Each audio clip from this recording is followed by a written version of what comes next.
Of course I already have one. I know that. But you don't understand, dear. It's a bargain, she said, stressing the last word and then pausing to let its magic develop.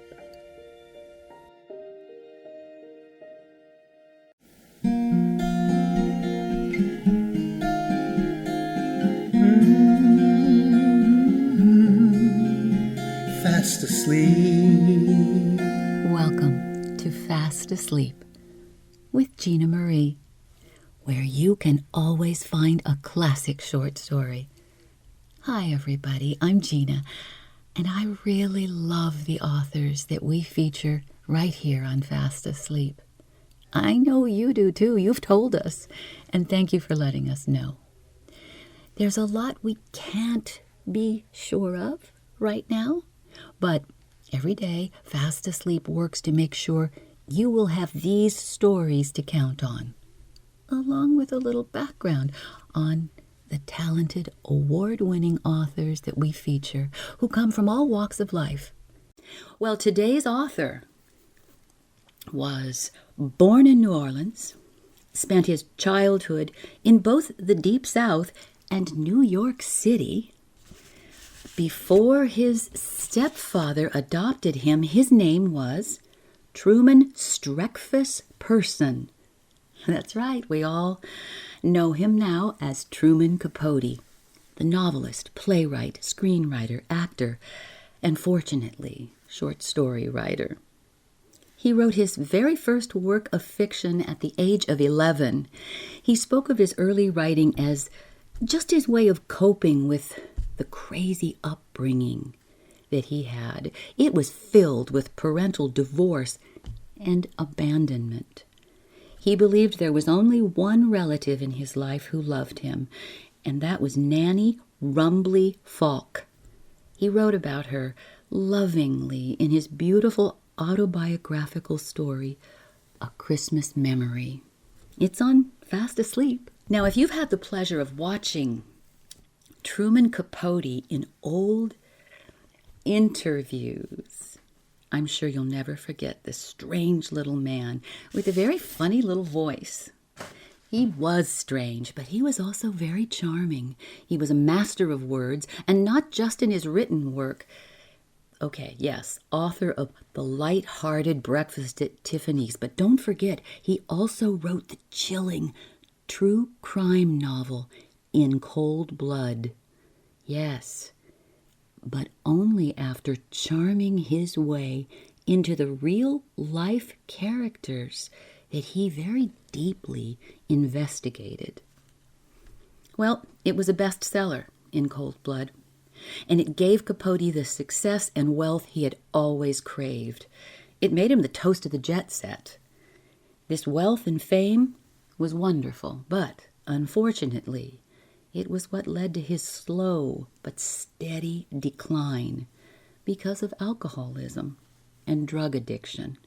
He died in 1984 in Los Angeles of liver disease. He was 59 years old. More than 20 of Truman Capote's works were adapted for film or television. Was he award-winning? Oh, yes. 3 O. Henry Short Story Prizes, 2 Edgar Allan Poe Awards, the National Institute of Arts and Letters Creative Writing Award, and, of course, a Pulitzer Prize nomination for In Cold Blood. And Fast Asleep adds one more of his works to our many episodes. We hope you enjoy them all. And right now, written in 1950, tuck in everybody, for Truman Capote's The Bargain.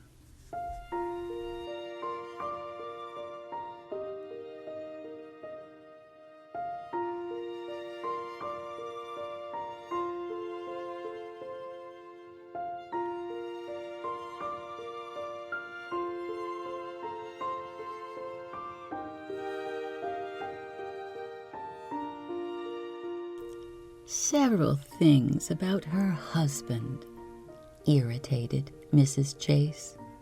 For instance, his voice.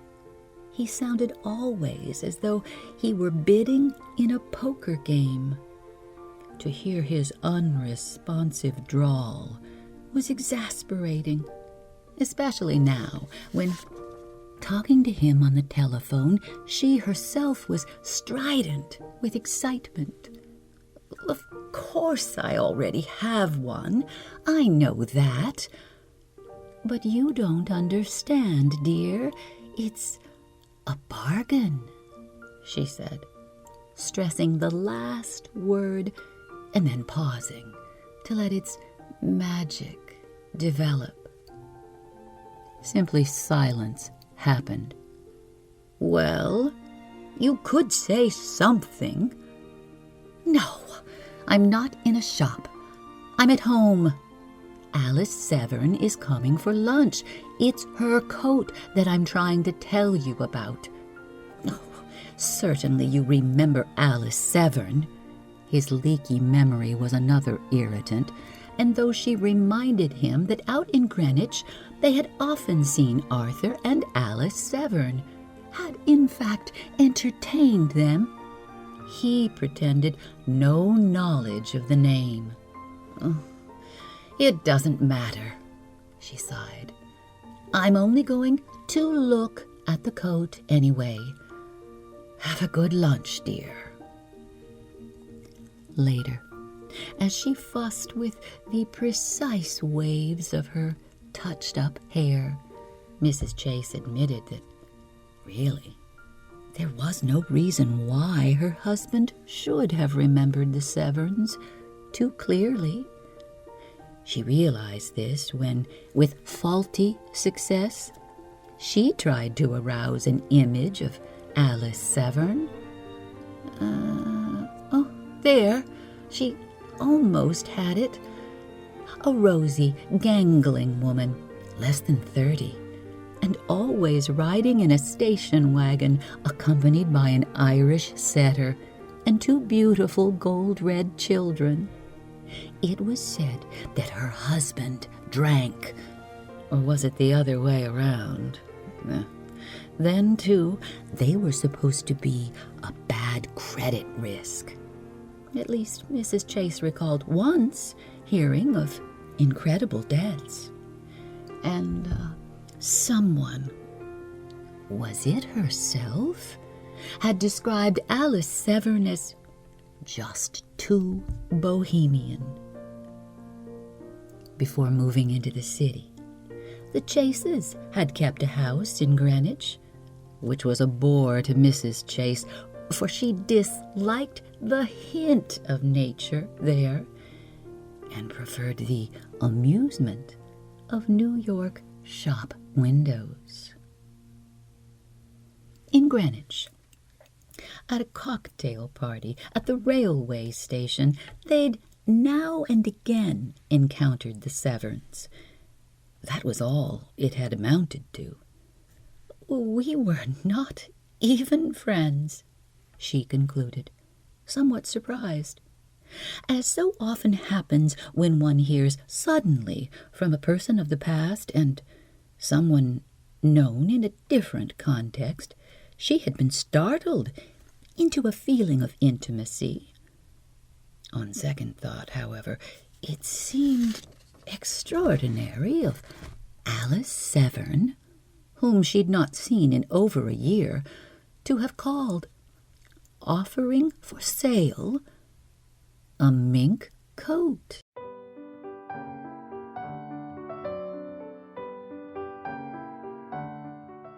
Mrs. Chase stopped in the kitchen to order a soup and salad lunch. It never occurred to her that not everyone was on a diet. She filled a sherry decanter and brought it with her into the living room. It was a green glass bright room, rather like her too youthful taste in clothes. Wind bustled the windows, for the apartment was high up, with an aeroplane view of downtown Manhattan. She put a lingua phone record on a phonograph and sat in an unrelaxed position, listening to the strained voice pronouncing French phrases. In April, the Chases planned to celebrate their 20th anniversary with a trip to Paris. For this reason, she had undertaken the linguaphone lessons, and for this reason, too, she considered Alice Severn's coat. Well, it was more practical, she felt, to travel in a second-hand mink. Later on, she might have it made into a stole. Alice Severn arrived a few minutes early. An accident, certainly, for she was not an anxious person, at least judging from her subdued, ambling manner. She wore sensible shoes, a tweed suit that had seen its best days, and carried a box tied with scrappy cord. "I was so delighted when you called this morning. Heaven knows it's been an age, but, of course, we never get to Greenwich any more." Though smiling, her guest remained silent, and Mrs. Chase, keyed to an effusive style, was a little taken aback. As they seated themselves, her eyes caught at the younger woman, and it occurred to her that if they had met casually, she might not have known her. Not because her appearance was so very altered, but because Mrs. Chase realized that she had never before looked closely at her, which seemed odd, for Alice Severn was someone you would notice. If she had been less long, more compact, one might have passed over her, perhaps remarking that she was attractive. As it was, with her red hair, the sense of distance in her eyes, her freckled autumnal face, and gaunt, strong hands, there was a distinction about her not easily disregarded. "Sherry," Alice Severn nodded, and her head, balanced precariously on her thin neck, was like a chrysanthemum too heavy for its stalk. "Cracker," offered Mrs. Chase, observing that anyone so lean and stretched out must eat like a horse. Her soup and salad skimpiness gave her a sudden qualm, and she told the following lie. "I don't know what Martha's making for lunch. You know how difficult it is on short notice. But tell me, dear, what is happening in Greenwich?" "In Greenwich?" she said, her eyelids beating as though an unexpected light had flared in the room.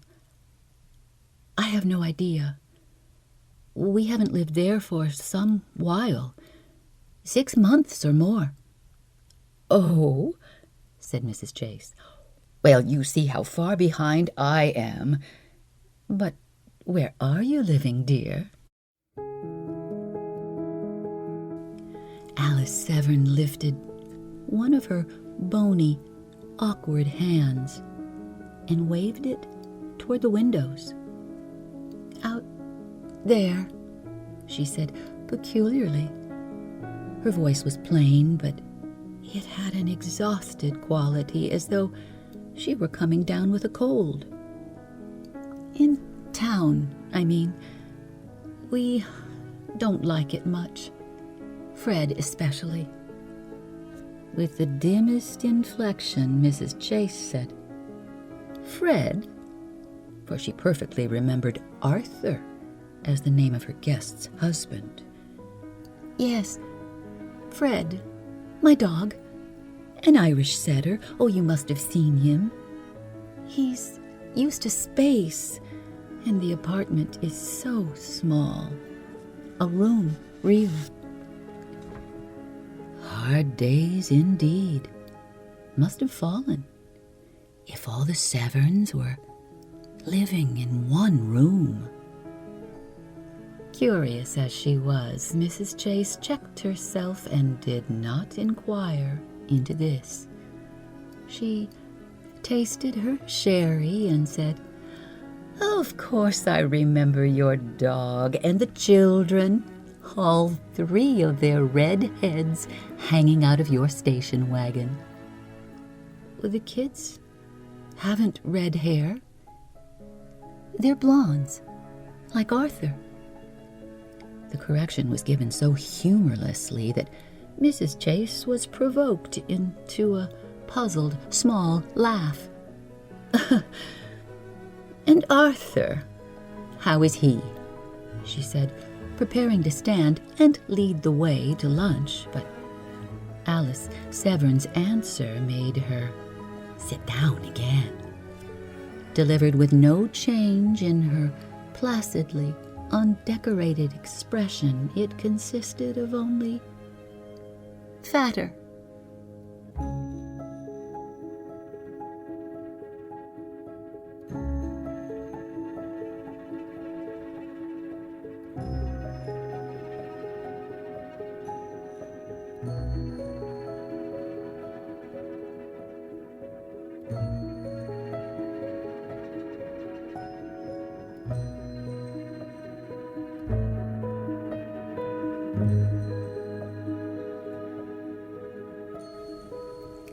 Stay with me.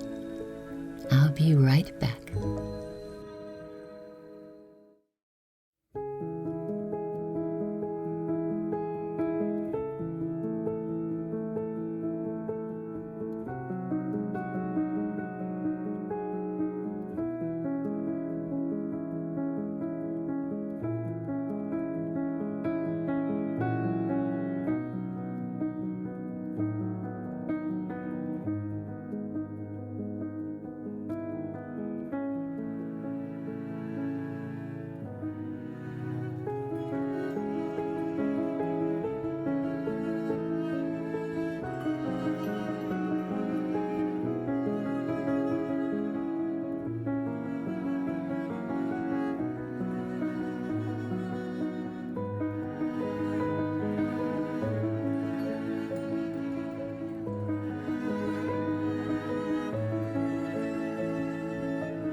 "And Arthur, how is he?"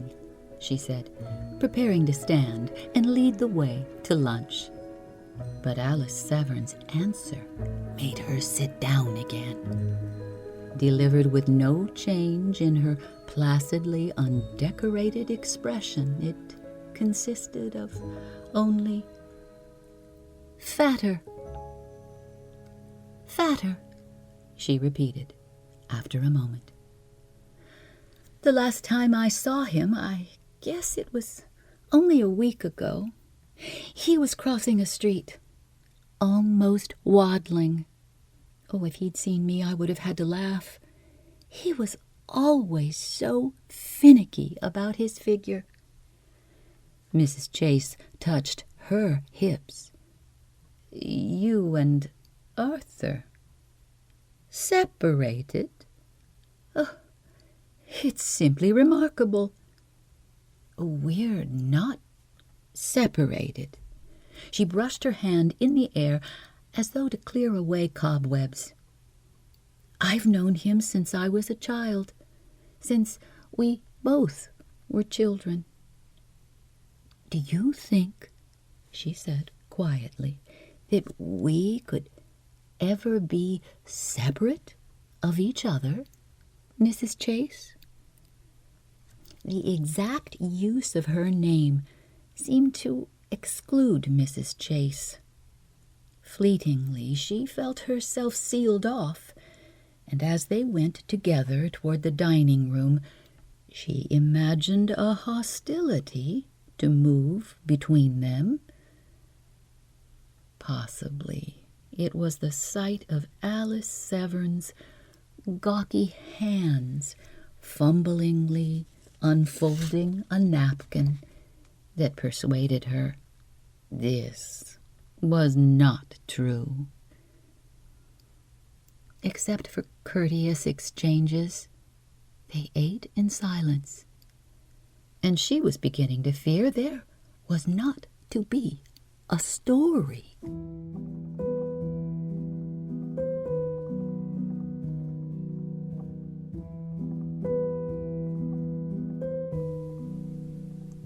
At last, as a matter of fact, said Alice Severn, blurting it, we were divorced last August. Mrs. Chase waited, and then, between the dip and rise of her soup spoon, said, "How awful! His drinking, I suppose." "Arthur never drank," she answered, with a pleasant but astonished smile. "That is, we both did. We drank for fun, not to be mean. Oh, it was very nice in the summer. We used to go down to the brook and pick mint, and make mint juleps, huge ones in fruit jars. Sometimes on hot nights when we couldn't sleep, we used to fill the thermos full of cold beer and wake up the kids. And then we would drive out to the shore. It's fun to drink beer and swim and sleep on the sand. Those were lovely times. I remember once we stayed till daylight." No, she said, some serious idea tightening her face. "I'll tell you. I'm almost a head taller than Arthur, and I think it worried him. When we were children, he always thought he would outgrow me, but then he never did. He hated to dance with me, and he loves to dance. And he liked a lot of people around, tiny little people with high voices. I'm not like that. I wanted just us. In those ways, I wasn't a pleasure to him. Now, you remember Jeannie Borkman? The one with the round face and the curls. About your height." "Oh, I should say I do," said Mrs. Chase. "She was on the Red Cross committee. Dreadful." "No," said Alice Severn, pondering. "Jeannie isn't dreadful. We were very good friends. The strange thing is, Arthur used to say he hated her, but then I guess he was always crazy about her. Certainly he is now, and the kids too. Somehow I wish the kids didn't like her, though I should be happy that they do, since they have to live with her." "Oh, it isn't true. Your husband married to that awful Bjorkman girl." "Since August." Mrs. Chase, pausing first to suggest that they have coffee in the living room, said, "It's outrageous for you to be living alone in New York. At least you could have the children with you." "Arthur wanted them," said Alice Severn simply. "But I'm not alone. Fred is one of my closest friends." Mrs. Chase gestured impatiently. She did not enjoy fantasy. "A dog! Oh, it's nonsense. There is nothing to think except that you're a fool. Any man that tried to walk over me would get his feet cut to pieces. I suppose you haven't even arranged that he should," she hesitated, "should contribute?" "You don't understand. Arthur hasn't any money," said Alice Severn, with the dismay of a child who has discovered that grown-ups, after all, are not very logical. "He's even had to sell the car and walks back and forth between the station. But you know, I think he's happy." "What you need is a good pinch," said Mrs. Chase, as though she were ready to do the job. "It's Fred that bothers me. He's used to space, and only one person doesn't leave many bones. Do you suppose that when I finish my course I could get a job in California? I'm studying at a business school, but I'm not awfully quick, especially at typing. My fingers seem to hate it so. I guess it's like playing the piano. You should learn when you're very young." She glanced speculatively at her hands, sighing. "I have a lesson at 3. Would you mind if I showed you the coat now?"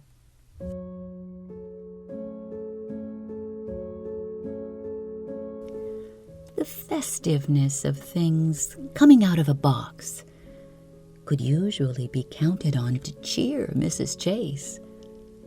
But as she saw the lid taken off, a melancholy uneasiness cornered her. "It belonged to my mother." "Who must have worn it 60 years, thought Mrs. Chase, facing a mirror. The coat hung to her ankles. She rubbed her hand against the lusterless, balding fur, and it was moldy, sour, as though it had lain in an attic by the seashore. It was cold inside the coat. She shivered.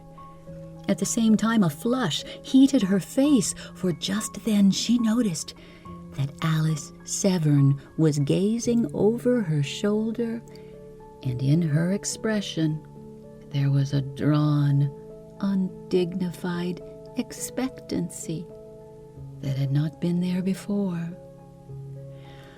Where sympathy was concerned, Mrs. Chase knew thrift. Before giving it, she took the precaution of attaching a string so that, if necessary, it could be yanked back. Looking at Alice Severn, however, it was as though the string had been severed, and for once she was confronted head-on with the obligations of sympathy. She wriggled even so, hunting a loophole, but then her eyes collided with those other eyes, and she saw there was none. The recollection of a word from her linguaphone lessons made a certain question easier. Combien? She said. How much? It isn't worth anything. Is it? There was confusion in the asking, not frankness.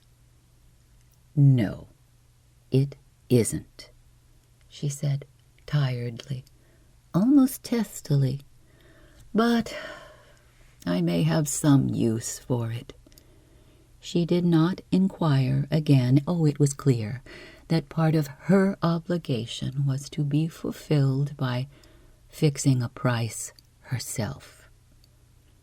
Still trailing the clumsy coat, she went to a corner of the room where there was a desk, and writing with resentful jabs, made a check on her private account.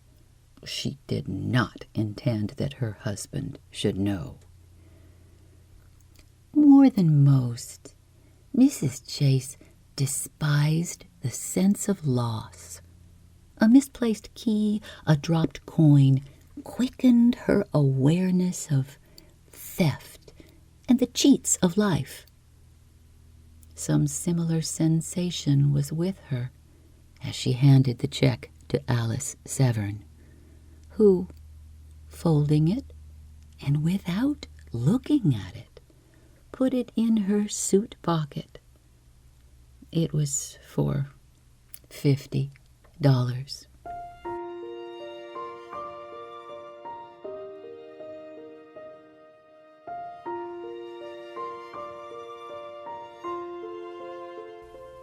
Darling, said Mrs. Chase, grim with spurious concern, you must ring me and let me know how everything is going.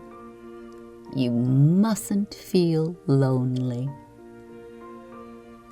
Alice Severn did not thank her, and at the door she did not say goodbye. Instead, she took one of Mrs. Chase's hands in her own and patted it as though she were gently rewarding an animal, a dog. Closing the door, Mrs. Chase stared at her hand, brought it near her lips. The feel of the other hand was still upon it, and she stood there waiting while it drained away. Presently, her hand was again quite cold.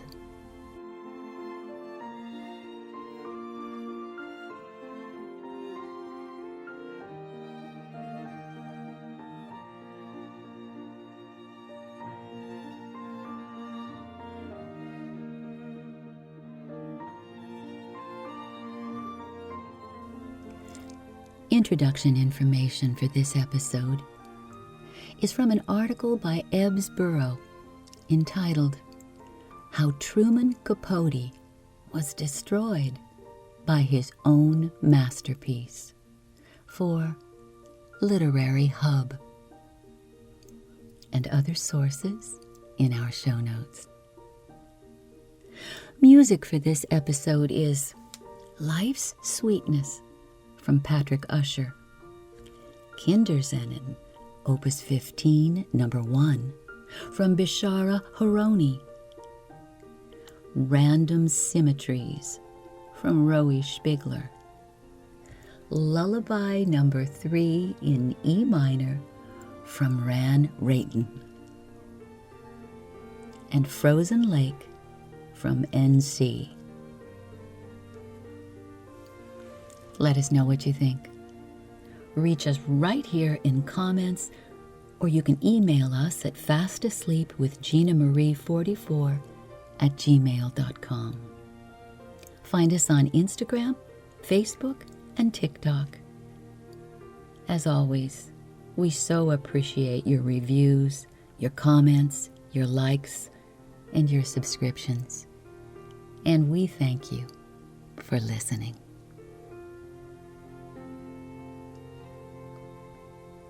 Keyword: sympathy. Next week, Stephen King.